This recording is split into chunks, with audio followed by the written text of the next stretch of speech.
On May 10, 1869, the Transcontinental Railroad, which connects the U.S. by rail from east to west, is completed at Promontory, Utah.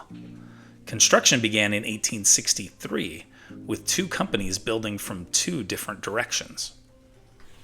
This event also results in me, as a child growing up in Utah, being forced to learn and perform the song "The Wedding of the Rails" in elementary school.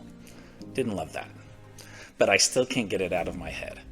It happened on the 10th of May in 1869. Anyway, shockingly, Mrs. Lewis, who grew up in California, has never even heard of this song.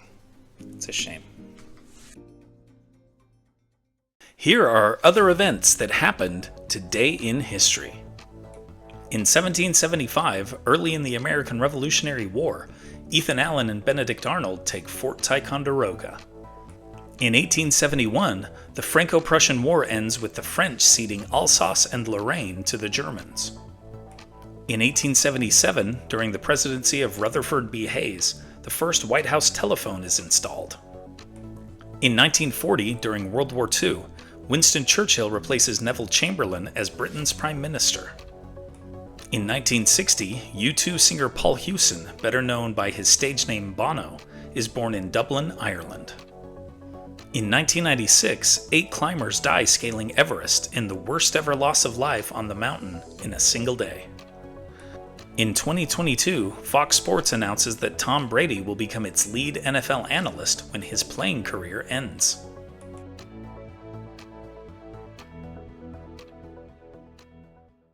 And now it's time for our Today in History quiz.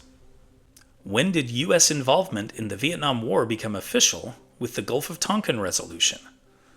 1961, 1962, 1963, or 1964?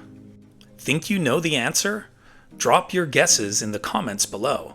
Find out if you're right next time on Today in History.